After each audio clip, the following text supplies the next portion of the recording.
the sort of non-duality. To me, it doesn't seem incompatible with my nature. They're like male or female. Pick one, be one. It's like both. Like, why not? Like, I don't get to do the things that half of people find appealing. Oh, okay. And I'm just supposed to just really embrace that and love that. I don't. I want to relate to everyone in the world. So, two spirits good. The being super, super cis is great. That's fine because that's who you are. If that's, authentic and real, that's normal and ordinary. Is the most common outcome. Some people might have some of these things sort of latently. Just to explore that, then you can kind of answer that question. It's like James and I talking about. Have you ever really asked yourself what gender you are? And many of you, sure. Not what you've been told, not what you've been trained, not what you appear to be, not what, blah, blah, blah, blah, blah. But like, okay, right now in this moment, what does it feel like? I am a female. I am a male. I am a female. I am a male. Feel the difference. See what happens. It's very interesting. You may have different results, but when I am a female, that feels good. I like that. Like, yeah, feels right. Is that a broken part of me? Who cares if it is? Wonderful. You think your grandma is being weird when she thinks she's a female? She's no longer fertile. I tell you, those any old babies sure don't think of themselves as male and female. They don't know the damn difference. You dress them up. You're the one doing this. One of the first damn things you realize about yourself is people showing you that you're one or the other. You don't know. That's where it starts, is somebody inflicts this on you. So if you never crawled out of that dungeon, maybe you belong there. Maybe you like it there. Maybe that's where you want to be, and it's not a dungeon, it's heaven. For me, it was a little problematic, and I've crawled out, and it made me happy. You might wonder, why don't I wear makeup or go, all in like that?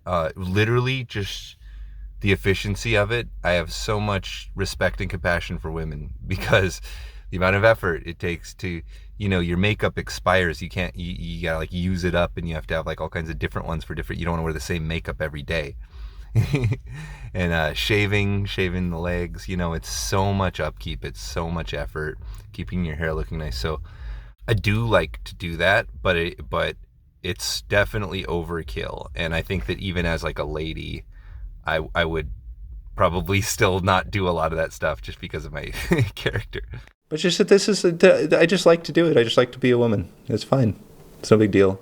Unthink me, and this is why I've been saying this is like from the start. This is real. This is honest. I'm not like playing a political role. Like, I'm not trying to do anything. I'm just telling you this is what's up with me. This is how I feel. That's what the show is. It's just we're honest. We're real.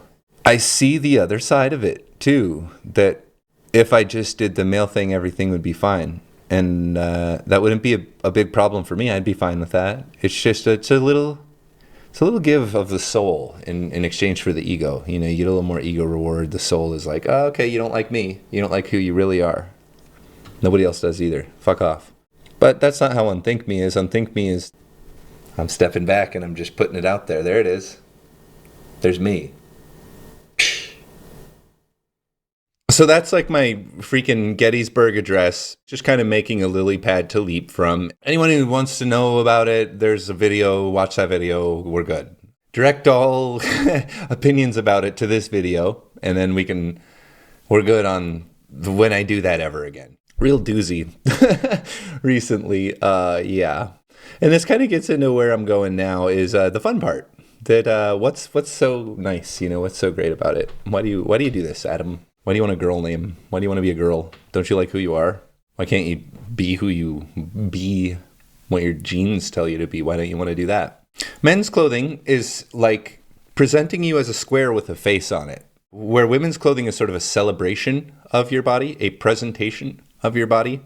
Men's clothing is a sort of covering of the body, hiding or deprioritizing of the body. As I started being dressed up by my female friends and going out and dressing and finding how it all, like, how do you sit down in a dress, and like how do you zip up the back, like there's so much lore to it. For like 10 years I didn't even know how high you pull things up. You really, compared to men's stuff, you really pull it way up, and it looks way better when you do it. You gotta pull it way up. I didn't know that, so everything was like sitting on my hips, and I looked like I had nothing going on. That's appealing to me. I like to celebrate my body, and as a yoga guy too, you know, there's a lot of body awareness, like not only in the practice but outside of the practice throughout the day. I find that when I'm wearing very like tight or revealing or colorful or interesting textured clothes, I feel more in touch with my body. I feel I'm aware of being seen. I feel awareness myself, assistive awareness of that, and this genuinely leads to better eating. I don't eat as much. Often my clothes are tight enough that it's like, whoa, okay, I'm full now. Like, not even kidding. See, there's things that like you wouldn't even notice if you didn't wear both sexes' clothes. I have way better posture, just because like you're visible and you're like, oh wait, am I standing up straight? Like, oh wait, like am I leaning weird? You know, like you're just a little more self-aware. You're just a little more aware of what you look like from the outside. I like that. I value that. I like the way I look from the outside. I'm not trying to hide that. I'm not trying to like, okay, hey, look at the face. I'm the face. I'm the idea. I'm the monological eyeball. I'm the, no, it's not me. I'm this whole thing. And embrace all of it, as I always say. So male and female are so not different from each other. It's so weird to me that males in general aren't like, oh, curious about that, or I'm definitely curious and interested in both. Like I have no problem having an affinity with both. I don't see them as like opposites. They're just like, oh, do you want this? Do you want this? Yeah, I want both. No problem. I mean, no contest on like variety. You have so many options with female stuff, so many different like directions you can go. They just, sell more varieties, and so it's just more fun to pick out clothes for women. When I'm dressed up, it's more natural for me to kind of behave a little more feminine too. And I like that behavior. I like when I'm a little more feminine. I feel like I communicate better. I feel like I'm more fun. I feel more comfortable in my own skin. I feel like, okay, this is right. Like I fit in here. This is okay. Unless the environment's like, I hate you because you're dressed this way. You look so weird. You're so weird. You're gross. Being a girl's cool. I like being a girl. As a little boy, I would have never done that, because I was trained, like, ew, girls are dumb. But I would hang out with them and I would play with them. But like, then I would also engage in this like kind of no girls allowed behavior just when I was with the other boys, when I was in school. Just because that was like monkey see, monkey do. But all the women like outside of like my family and stuff, they were considered like they were so distant, and I considered myself so unattractive and undesirable as a male. It was like unimaginable. But what was wrong with you? I look at pictures of me. I was a beautiful little boy. I was a great little boy. I was so fun. It was so funny. But in my own head, man, nobody could ever be interested in that person. Holy cow. That's what I'm coming from. That was me. That's who I was. Like I pretty much, as a young boy growing up, I pretty much didn't think of like little girls my age as like human beings. It's just like kids.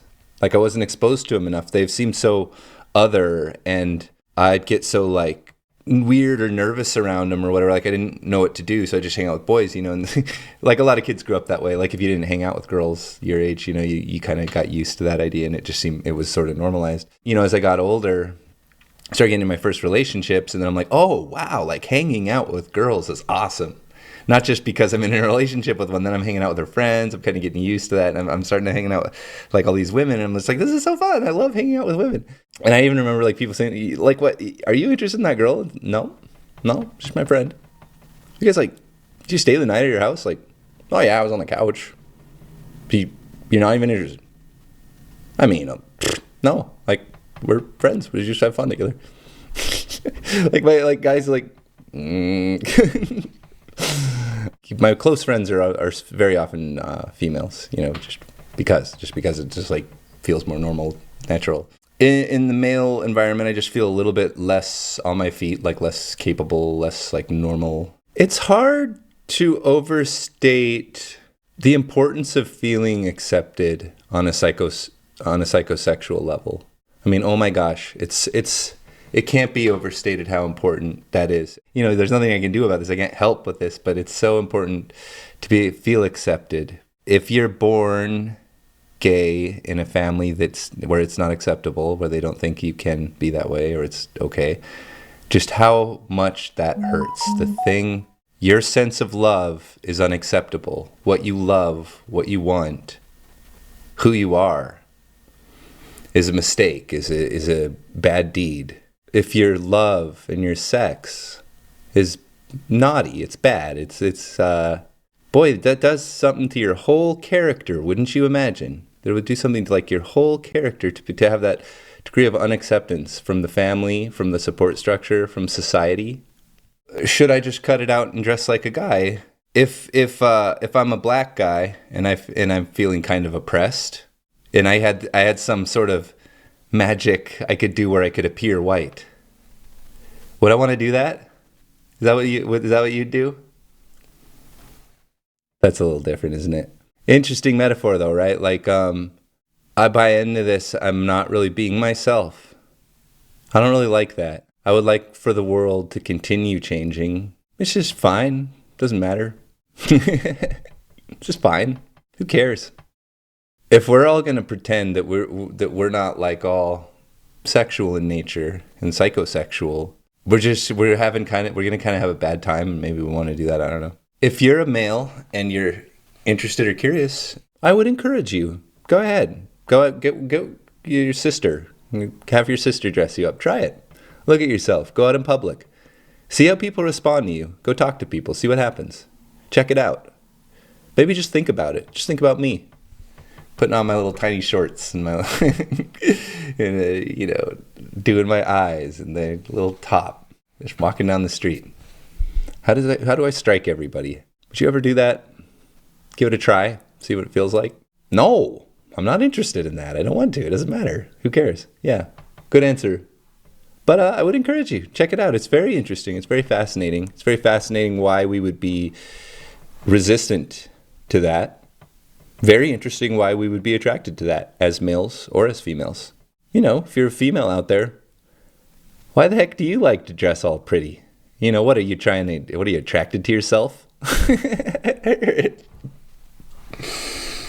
Let's hope so. Let's hope we're very attracted to ourselves and we love ourselves very much. Maybe that would be a good outcome. I hope I've covered everything. Man, I think about this all the time, and I've always just wanted to have a single source stop where, like, this is Adam talking about gender and why he cross-dresses, or whatever the word that's acceptable to say becomes, for crying out loud.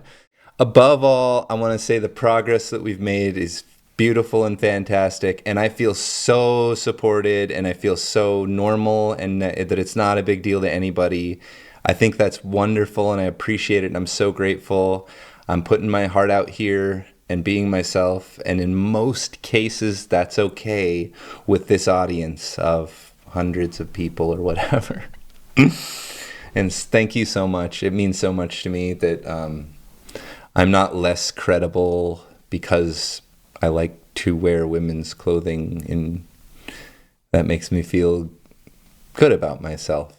This, again, Surreal Love, is the series where we're going to get into some kind of intense and weird, we get into the more personal and sensitive kind of topics. Personal would be kind of the key word. Romantic, heavy stuff, maybe emotionally. This is kind of where I'm doing that, and it's a little more sloppy. This is more of a vlog. This is less of a presentation. And you don't have to watch it. It's not core curricula, nor is anything on our entire channel or anything. So face, if you have resistance to a lot of what I'm saying, if you're feeling really kind of upset or prickled by any of this, face that resistance, because I want to face whatever is. That's whatever is. I don't really care what the consensus is on it. If it's unacceptable, I'll cut it out, and I'm sorry. If it's acceptable, we keep doing it, and I'm not sorry. I don't really want to talk a lot about like extreme examples where like big stuff happened. That's not really my angle or what I'm trying to do. I'm more interested in how normal, like my peers, like people I interact with in real life, my community, feels about this, because that's who I interact with. That's real life. Like I'm not, I'm not trying to win everybody up, right? Maybe some of the people who watch this video can really relate to what I'm saying. Like they are themselves, transvestites or trans people, queer, or maybe they're, one thing or another that where what I'm saying makes a lot of sense to you. And maybe a lot of our audience is like open-minded and curious about this, and wow, cool, good talk, and is learning something from this. But I want to really frame this, in the ongoing surreal love narrative, how it relates to relationships and the story of life, and if you're one of these people like me, kind of doing it but questioning yourself, or questioning yourself whether you should do it or come out to someone else about it, or whether you want to stop doing it because there's pressure in a relationship to stop doing it, or something like that. I want to speak a little bit on that. I have been in relationships where it was encouraged. I'm not going to say that they loved it, because I don't know, but it was encouraged as though they loved it, and they wanted more of it, and they always wanted to help me pick out outfits or whatever, right? And there were some who were just kind of meh about it, whatever, like, oh yeah, you can do that, that's your thing, that's cool, I don't care. Then some cute parameter, right? And there were some, who found it shocking and would say, like, to be honest, it's definitely not attractive, that kind of thing, and like it's I don't know, it kind of weirds people out, right? But okay, but here's the thing, and as I've mentioned, as a person who's been deeply in love several times and had it just explode in my face, you spend a lot of time picking apart what went wrong and what you could do different. Maybe a person who on the surface will tell you straight to your face, I like this, and encourage it. Maybe they're just being nice and trying to be supportive. And maybe they're even in their own head, they believe that, front of shop. But maybe on a more biological level, or on a deeper psyche level, they wanted a man and you've betrayed them. You're not a man. You don't want to be a man. They're a woman. It's not fair. You tricked them. Maybe you didn't trick them, but we're talking about reptilian parts of the brain. We're talking about very simple limbic system responses. And that makes sense to me. I wouldn't have the same attitude because of the nature of my character and my approach to all of this stuff. Like, I wouldn't do that, but I can totally see how that makes perfect sense. You were attracted to me as a male, and I start presenting more feminine, or I have been always, but you didn't know it was actually like kind of who I am. And you don't want to hurt my feelings. You don't want to put me away, but that builds up under the surface more and more and more. And you kind of resent me for not being a real man. And because you aren't allowed to be mad about it or to punish me about it. Well, this is an interesting thing where like personal politics are like getting in the way of self-honesty in these cases, if this is true. And believe me, as the person doing this, what I would want in that situation is for the person to express to me that it is distasteful or unattractive, at least compromising, sort of like, could you dress male for me? Oh yeah, I can dress male for you. I'll get a beard. I'll be all like, yeah, I'm a guy. I'll do that a bunch. Just know, like, this is our kinky thing we do. This is our little game. We pretend I'm a guy. That's fine. I love doing that with you. I'd be more than happy to do that. And that would be kind of healthy, or just like, I just don't like it. I would maybe compromise on that for love. That would be fine. Maybe you have to give up a lot of things. And if that's an acceptable thing, if that's something you're, okay, this is good. I'm not going to hold it against you. This is good. I want what you want. That's cool too. To be transgender can be really heartbreaking for you, because you are, just in my case, you are very, very, very, very, very, very, very unlikely to meet a stranger that you're attracted to, that's attracted to you, that happens to be into guys that are transgender. I don't know how real it is and how common it is in nature. That's like why I'm saying let's take a poll. But in my experience, that's not even, it's just barely a thing. mostly it's coming out of the same thing, like, oh, you're one of the girls, you're fun, but that's not an attractive thing. That's not that's actually quite the opposite. That's where sexuality doesn't come into that. This is problematic, and this is why it's a serious question. It's not just like, should I be myself? Should I be my true self, or sell out? It's like, no, really, like, what if we're just really not willing to admit to ourselves that this is shocking to us? And I don't know, but maybe you still have like a great deal of like subconscious resistance to the idea of boys not being boys still, or boys having sex with each other still. Maybe you do. And like, maybe I do. Who knows? Check it out. Do you? Check it out. Look in there. Because when I look in there, this is what I see is that I do like this. And, that I'm mature enough and healthy enough that if I happened to love someone and they didn't want this part of me, I would be okay with putting it away. That's no problem. Dress up like a guy for you. It'd be fun. So it isn't like that. More, I guess what I'm really, really saying, it's a really green meme point, actually, even though I've been so like not green meme in this video. It's just that, like, you may think that you have this all sorted out one way or the other, and it really seems to me like we're not quite there yet. And it's not about pushing it into the public. It's about searching in ourselves. What is my resistance? How do I really feel about this? Could I share that with my friends safely? How I really feel about this? What I really think about this? Could I really share with my male friends my gender nature? Would that be weird? Am I one of these people? Am I one of these people that's kind of resistant to finding this in myself, or in my partner, or in my child, my teammate, my employee? I think people should keep questioning that. That's the battle. That's the fight. Less than like, I'm delighted with the representation and stuff, and I'd love to see more of it. Here you go, transgender. I don't really identify as that because I don't want to be a biological woman. I like being a male presenting as female, so I guess I'd call it gender fluid, or gender feminine or something. Mixed. Just know, all y'all, I think the whole thing is silly. When people get all bent out of shape, it's their hang-ups. Consenting adult humans, do whatever you like to make yourself feel pretty and attractive, and honor the psychosexual nature of yourself. Above all, you do that, not someone else. You do that. Do that first for yourself. Do that first. Be your sweetheart first. That's what feels good. And understand, when I was in love with somebody, they didn't put that in my brain by being who they are, by acting how they acted. My brain did that, flipped a switch. I said, oh, I'm in love. I said, oh, they love me too. They want me. I'm in this thing now. This is amazing. I'm so happy. That was all in here. And that made me have all these chemicals that made me feel like everything was okay. Something I did in response. It wasn't something that another person did for me. We did it together. The feeling of being loved, I did that to myself. So when I suggest that you love yourself romantically, or love the universe romantically, either one, I'm telling you that that's the only thing. You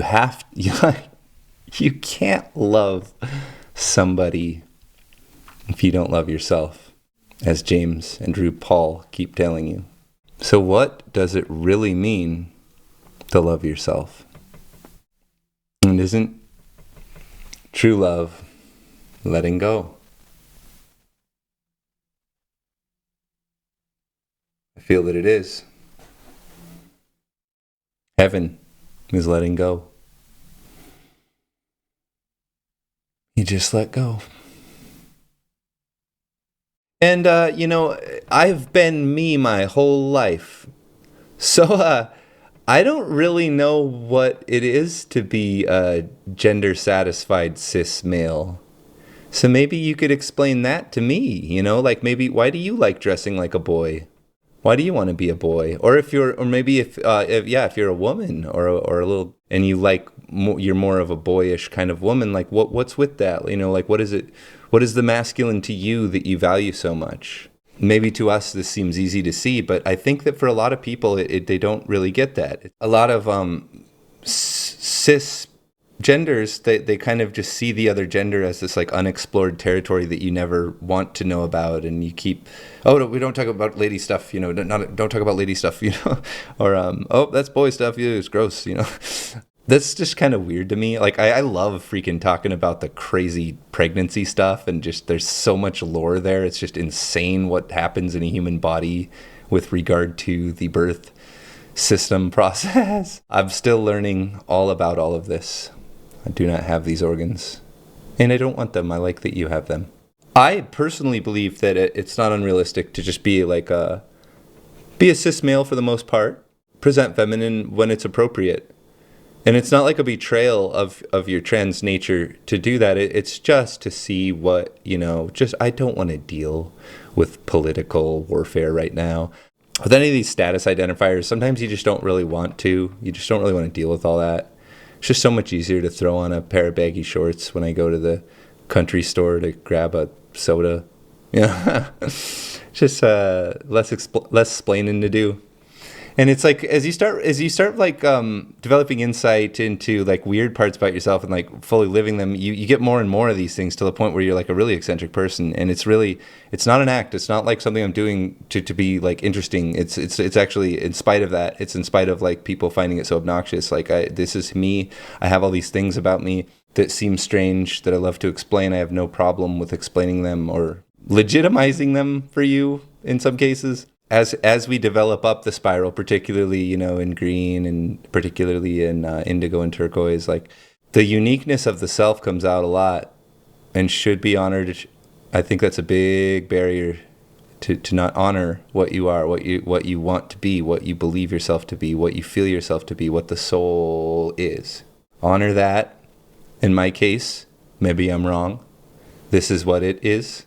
And if you're really worried about that, maybe, am I what I should be? Am I the soul that I need to be? Why do I care about the way this man presents himself to the world? Why do I care how this man presents himself to the world? Why should anyone? And just because I haven't said a word about the more kind of contemporary dialogue on the topic, I am a little leery of body modification in general. Like I don't even like getting tattoos or whatever. It wouldn't be worth it for me. I'm not at all making an argument that it's like unnatural or anything. It's not that. It's that it's like dangerous and physically difficult on the body. And if you're not a zillion % sure, then you have to go back. And it's just like, I think people are doing this rather young, and that makes sense. You probably should do it young if you're quite sure. But in a smaller sense, when it's not that deep, I think on a superficial level, it is sort of a fad among young people particularly, or it's a way to become interesting or to fit in with the liberal crowd, or to have like another status identifier badge, or to have something that makes you noteworthy and relevant. You know, as it becomes more socially accepted, and as they teach this in the classroom, oh boy, you would find it so hilarious what we learned in our sexual education classroom and what my parents learned in their sexual education, which didn't exist. You learn that babies don't come from Cabbage Patches. That's essentially it. That was a funny class, wasn't it? Great class. Good class. I'm so glad they do that. But yeah, so they teach all this stuff in school, and all the kids are like, you know, okay, well, oh, there's all these different types. There's all these different things you can be. Like, maybe I'm this thing. They're like trying stuff out. As someone who, like, this was a big breakthrough, a personal breakthrough, like a personal epiphany, like a coming out thing, like an, oh my God, like, are they going to... I'm so happy that it's acceptable, but it's a little offensive for people to be kind of like hijacking something that I was like ashamed of and learned to be proud of. If it isn't authentic, if you're not actually sure... I don't know why I should be offended by... I shouldn't be offended by that. But I think that should be carefully scrutinized. And I don't have the answer for any of this. I don't have it because teenagers want to be something else besides what they are, because being a teenager sucks. It sucks. Teenagers suck. So like they just want to be anything else. And it's like sometimes that gets put into gender. And it's like either gender you are, if you're a female, there's so much pressure to be attractive. And if you're a male, there's so much pressure to be the guy, so much pressure. And the escape from that pressure is like into the other gender. Oh, like at least as a girl, I don't have to like compete. It's like, I feel that. I agree with that. It's not wrong to say that or to feel that. It's fair. It's a fair point. And why shouldn't you be able to switch, or at least switch in terms of your value, and to suffer the consequences, understanding that you've handicapped yourself and that these are the consequences of that this is a thing that's limiting you, unfortunately, because of the world we live in at this time. Or at very least, it's putting you into a particular category, in public. It's making you a particular type of person. So I'm sorry, I don't mean to say that it's like offensive, just that, it's a sort of false version of what I actually am, and I'm not even a real trans person, so maybe I'm offensive to them because I only like to present as feminine rather than going the whole way to being a woman. The other part is where I find it a little bit offensive is where it becomes like a way to claim some sort of victimhood or status. And again, I'm mostly talking about like teenagers and stuff. It's like, oh, like everyone's oppressing me because I'm transgender. Probably not in your environment. If you're saying that, it's probably not true. If you're not even talking about it, that's probably where you actually are being discriminated against. And not to say that doesn't happen. I'm not getting into there. But if I become queer before I'm even a sexual agent, because this is a thing that's happening with teenagers. I'm queer. I'm transgender. And then they might switch back. They're not even dating anyone. And I'm not claiming for any individual, but I'm just saying in the collective, in numbers, there are some people who are doing it sort of inauthentically as a way of being interesting or different, or maybe because they're intimidated by the role that they're expected to play, or by the other sex, and they're intimidated. So, oh, I'm just queer. Don't, is that harmful? Does that really matter if they're going to try out some other different identities? I think it's a wonderful thing to do that. I think they should do that. Just, it's this kind of attitude about it that we have where it's considered like a heroic thing or a victim thing. It should be neither. It's like something that potentially could be very sad. That we're trying to prop it up and make it okay for that situation. We should have compassion for the person in that position and give them the benefit of the doubt in every case. That's why I'm being so clear on that. It's just that certainly in some cases, it isn't coming from an authentically psychosexual sense of personal affinity or identity. I really liked the movie Ed Wood, and I wanted to maybe mention that in this video. Ed Wood was this, old school black and white horror film director who made terrible films. He just had so much passion and tried so hard. And he was famously a transvestite, and he was like me. It was truly part of like who he was, and it was a real journey for him. And if you watch that movie, there's so much resonant stuff, just like, he's in this relationship where the lady, outright is like, you're a perv, and like runs out on him. And it's like, oh, this whole thing was that stupid and like superficial. And he kind of dates a girl and she's like, yeah, I want to wear your sweater. It's like, oh, that's okay. Like, really? It's okay? And it just, how exciting that is, that it's just okay. So that's Ed Wood. It's a Tim Burton film from like the 90s with Johnny Depp as Ed Wood. Yeah, I can say like that's what it feels like, that's what it felt like to come through like the 21st century, and all of a sudden it's just like, okay, you can do this now without huge consequences. Companies can't officially restrict you from things in most cases. So I'd say we've won, and I am so thankful for that. I feel like this is a big part of why we push back so hard, is because that was a fight. There was violence involved. And we hope that that's over. But we have fought for our right to exist and to identify in this way against strong forces. And we seem to have that right in the public eye, in the media, and things like that. We seem to have gained that right. And so don't be surprised if we're going to be a little defensive about it for a while. That's the compassion that I would show towards the more pushy trans community people. Just understand it's been a fight. You remember how militant the queer movement was. Well, it's like nobody cares anymore, and now it's not militant anymore. It's mostly fine. There's still going to be those sticks in the mud with the signs at the parades, but like, you're good now if you're queer, and you're pretty good now if you're trans. And like, you probably don't want to be in that situation where you're not good anyways. You probably ought to just get out of there in any event. Again, with the having an immature parent thing, this is kind of what it feels like. You have an immature parent. You've come to realize that this is okay about yourself. This is acceptable. It's not ugly. It's not wrong. You're not bad. And then there's still like all these forces that still think what you used to think, and they have power over you in a lot of situations. This is what a lot of the, rebellious kind of feelings come out of, is that sense of betrayal. Like when you kind of see the truth and you realize that the overseers, the caretakers, don't see the truth that you see. Oof. And it's like, I don't want to be those people. I don't want to do that. I don't want it. But like, I will, if you're not going to do it. I have on several occasions hurt the feelings of trans people or trans supportive people when they ask me my pronouns, and I just say like, I would prefer to be a faceless man, just all third person, no pronouns. I is problematic, you is problematic. So already like I'm anti-pronouns, unthink me. It's anti-pronouns.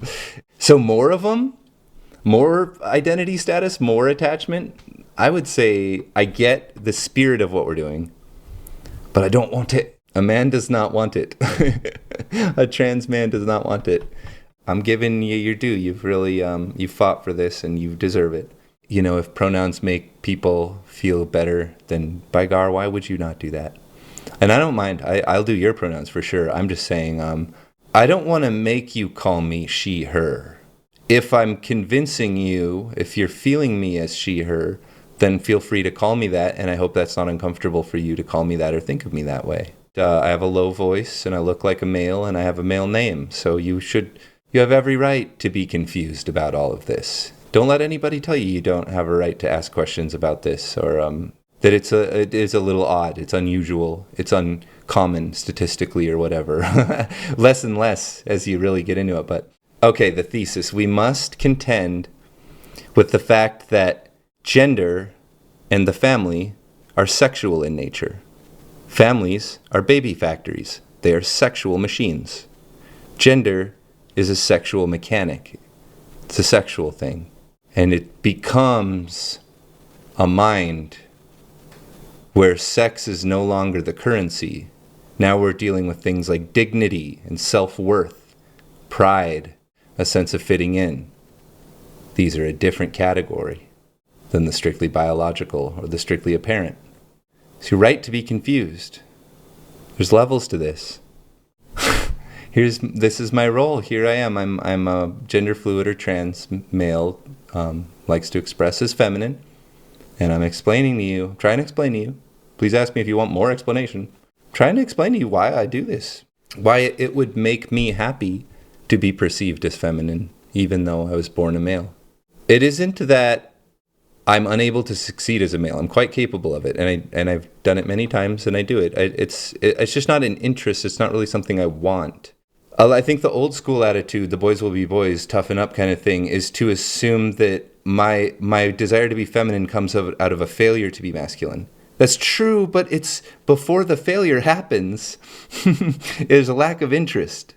And so it was kind of an unfair game to me that I'm capable of chopping really big pieces of wood and like being really confident, walking up and, hey, whatever, guy stuff. Taking the challenge, smashing a beer can on my head, whatever. Yeah, I'm capable of that. It's just stupid. I'm just not interested in it. It's not my values or my appeal, because my type is on the other side of what the more common one is. Two-spirit. I'm male, I female. They come out, they're intertwined, they do their thing. A brain can do this. I don't see why a brain can't do this. I'm doing it as an expression of who I am honestly. I like it. I like the way it feels. I like the way I look. And I hope that you do too. Thank you for listening. Thank you for being with me. Namaste. It's gotten dark.